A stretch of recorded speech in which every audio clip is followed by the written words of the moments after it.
It's July the 7th, 1985. On this day, the earth split in half. The depths of hell was viewable from the naked eye.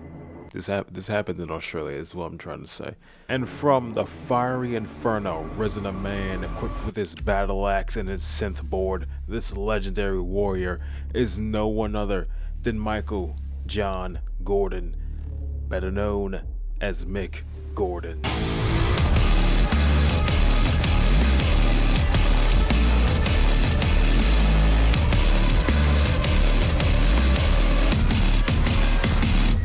Before making the iconic sounds of Doom 2016, he got his start in a company called Pandemic Studios. He was the sound designer for Destroy All Humans 2. To tell the truth, that's not even his start, not really his humble beginnings. He got his real start in a game called Hot Dog King.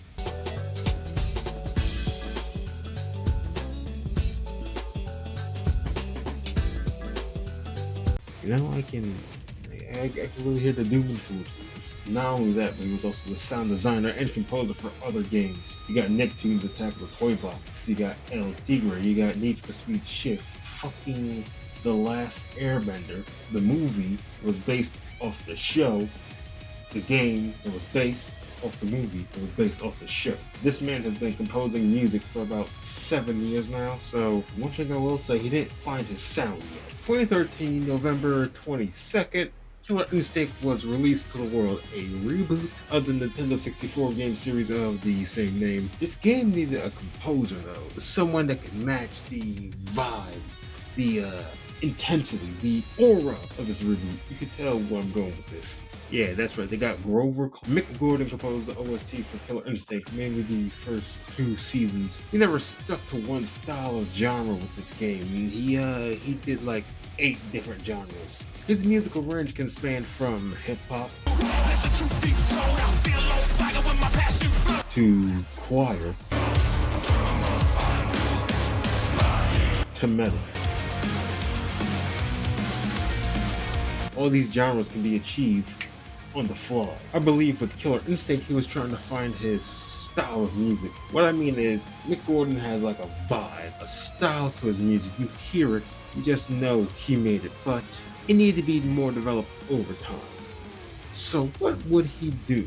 What game did he need to compose to help him find that sound? I was a kid. We had a monster in our basement. My father said if I'd done wrong, it'd creep out at night and come for me. I tried to do no wrong, but the monster came all the same. The monster never dies, no matter how many times you kill it. It just sheds its skin and changes form. I'd feel the weight of the world pushing me down. I try to carry it nonetheless. One last time. Then I can rest. You're clear. Wolfenstein, The New Order was, again, a reboot of a series that was long forgotten.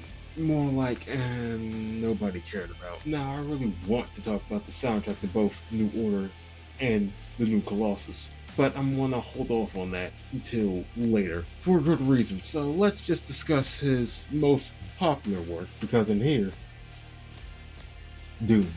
They are rage, brutal, without mercy. But you will be worse. Rip and tear until it is done.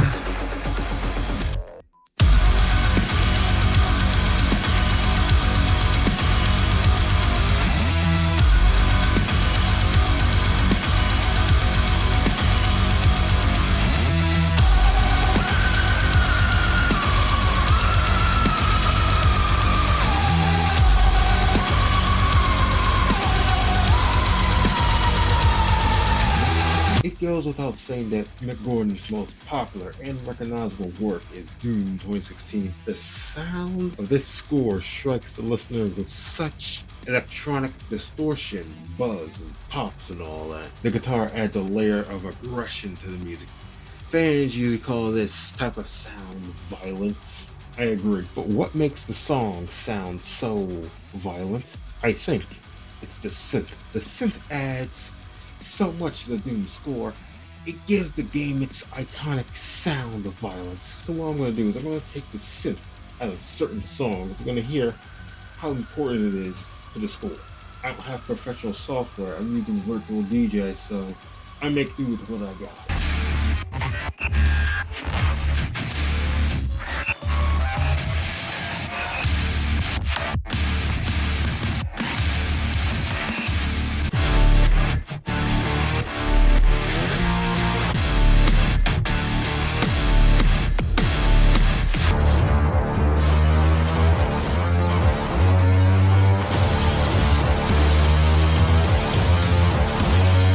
Now, as you heard, it's that important. Now, with the massive success of Doom, especially in the musical department, it makes sense that this game won Best Music and Sound Design at the Game Awards. With people around the world now hearing this musical icon, Mick saw this time to get his sounds into the ears of the public. So in 2017, he lent his musical talents not one, not two, but three AAA games that year, being again Wolfenstein, the new Colossus, Prey, and Lawbreakers. Fortunately, Lawbreakers was a live service type game, so we'll just set that we'll set that aside. 3 years later, it was time for Mick to show off his skills once again with Doom Eternal.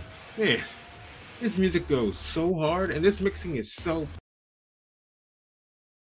Now it's time where I recap the Doom Eternal soundtrack controversy from 2020 up till 2022.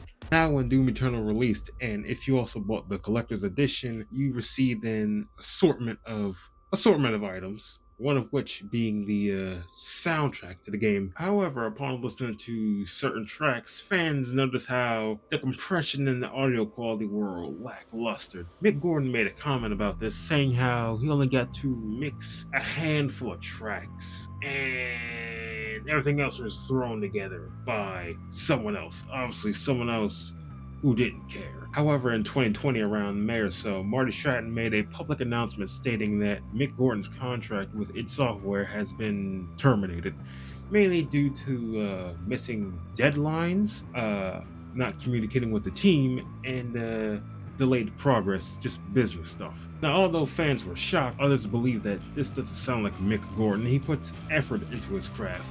This is like a one-sided story here. We don't get the full picture. Turns out this was a one-sided story. So in 2022, 2 years later, on November 9th, Mick Gordon released his own statement about Marty Stratton's public announcement, saying how it was a bit falsified. Mick recounts multiple moments during the production of Doom Eternal's soundtrack where he was overworked, underpaid, or wasn't paid at all, and he wasn't received any information about the game so he can produce the music. Now, Mick Gordon has a certain style. Other composers use the style as well. Basically, it's where they look at a scene and analyze a scene that's happening within the game, and then they create the song around it.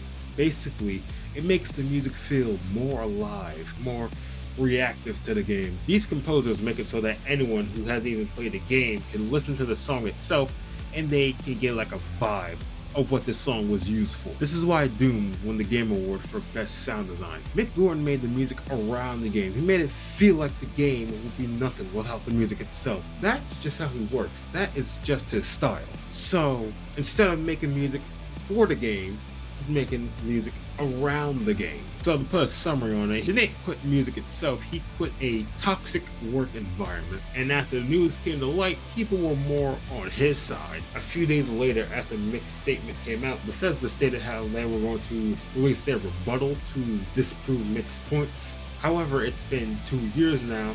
Not to say they won't do it, so just keep an eye out, but I don't think they care anymore. Well, that sucked, but life goes on. Instead of sulking, he decided to do what he does best, make noise. And Doom Eternal, although a messy situation with the soundtrack, it still received a lot of praise from the music department. So popular that metalcore band Bring Me the Horizon reached out to Mick himself and asked, hey, you want to do a collaboration? And yeah, he accepted it. Not only that, but you had another band, Monuments. You had another one, Motionless and White. You got Architects, and you got Gravemind. So he's something of a producer. Good for him. Glad to see he's still working, but did he ever go back to making video game music? Yeah, he did. In 2022, a game would be teased to the public and was soon to release in the next year. This game was titled Atomic Heart, and one of the main selling points of said game, for most people, well, for me, it was Mick Gordon. So Mick Gordon was coming back and he was composing more music for games. That's just awesome. This game is going to be cool and nothing bad will happen. Russia overnight launched its long-anticipated attack on Ukraine, striking military posts across the country. I shall now quickly explain the Atomic Heart controversy. So the development studio, Munda Fish, is a Russian-based game studio. Now, something happened during the year of 2022. I think, Russia invaded Ukraine. Now, obviously, with news like this, a lot of services and companies who are supplying goods for Russia decide to pull away from it and then reprimand the Russian military for committing this heinous action. However, Munda Fish is a game development studio based in Russia. So you think they would release a statement about this? Well, no, they didn't. And to be honest, they didn't really need to. They just wanted to develop video games. However, the silence was seen as a negative statement. Also didn't help that the company was accused of collecting data from consumers and selling it over to Russian officials. They have since denied the accusation and have been moving the company away from Russia. Now, regardless of whatever happened with Atomic Heart and the game studio, whatever, what about the music? The music is great, amazing even. These are some of the most banger tracks that Mick has ever... Well,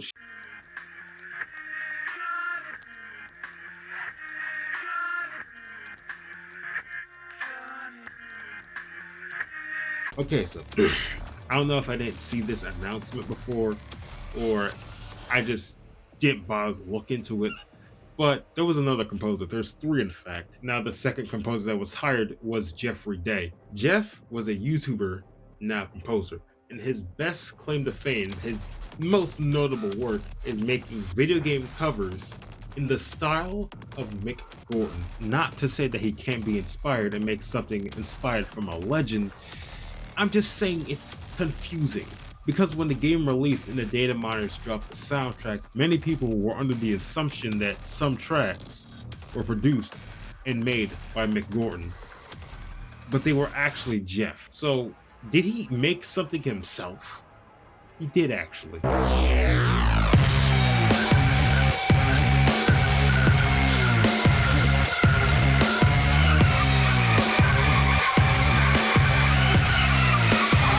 Yeah, that synth is dangerous, and he has not lost a step. Now I get it, everyone is tired of the controversy talk, but this time this is the final controversial thing from Mick Gordon, more about him, because he hasn't done anything yet. I did, however. So remember earlier in the video when I said I was going to talk about the Wolfenstein soundtrack? Well, I'm talking about it now, because most people will say that Doom is his best work. Now, while I do agree with the public, it's more fun to be a contrary. So yes, his work in Doom is good. I'm not denying it, but to say it's his best, that's incorrect. Me personally, I will die on this hill, and I will die on that hill. I believe wholeheartedly that his best work comes from Wolfenstein, The New Order, and The New Colossus. Now, Doom and Doom Eternal takes inspiration from metal genres like industrial metal and djent. Basically what djent is, you want to take a multi-string guitar, 7th string or more, you want to down tune the first string or last, as it's referred, and you just want to play well, first off, you also want to use a lot of distortion, the louder the better. I just want to play mainly open notes, so something like this.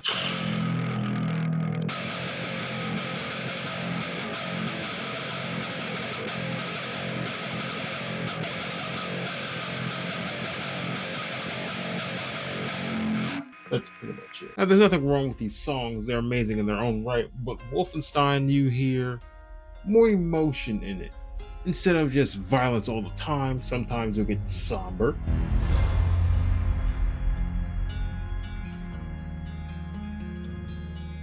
Or you'll get something chill.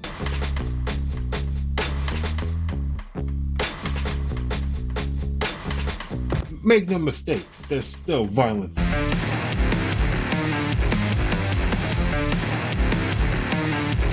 The new Colossus being my favorite because not only does it take influences from metal, you get some other genres in there like jazz, blues. You think I'm lying?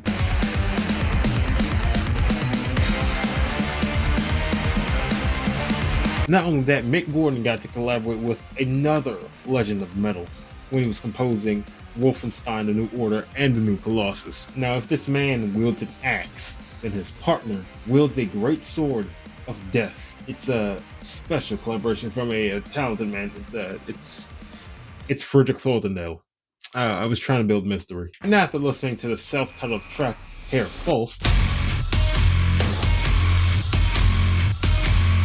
you can tell that this has Friedrich all over it. And on the topic of Herr Faust, remember when I said Mick's other style is making music around the game instead of for the game itself? Well, around 2022, I showed a friend this exact song and told them, what do you get? What do you get the vibe from this? What does this sound like? And they said, and I quote, sounds something like a giant robot marching around. The irony of that is this is exactly what the song was made for. Well, that's all I can talk about, really. Mick Gordon has been in the industry for over 19 years. He hasn't just composed music for games, he also done work for trailers, he did audio design, sound design, he's been making a lot. Not only that, but he's also been producing tracks for like little known bands, like huge band names. I mean, it's crazy to think that this is the same guy who came from composing songs for the game titled Hot Dog King. Who knew that same guy would leave such an impact in the gaming industry? Now he has another project in the works. We haven't gotten the release date, but I wish him the best of luck on that. But as for you, I could tell you to go out and buy Doom or buy Wolfenstein, but better yet, here's what you can do. You can go out and buy the actual soundtrack to one of the games. Good luck for Wolfenstein. I couldn't find anything on that. Yeah, you can also check out Mick Gordon's website. I'll throw that in there too. In my dream, I smell the barbecue. I hear children, a dog, and I see someone. These things, none of it from me. Not moved by roaring engines. I'm not warriors. We come from the night.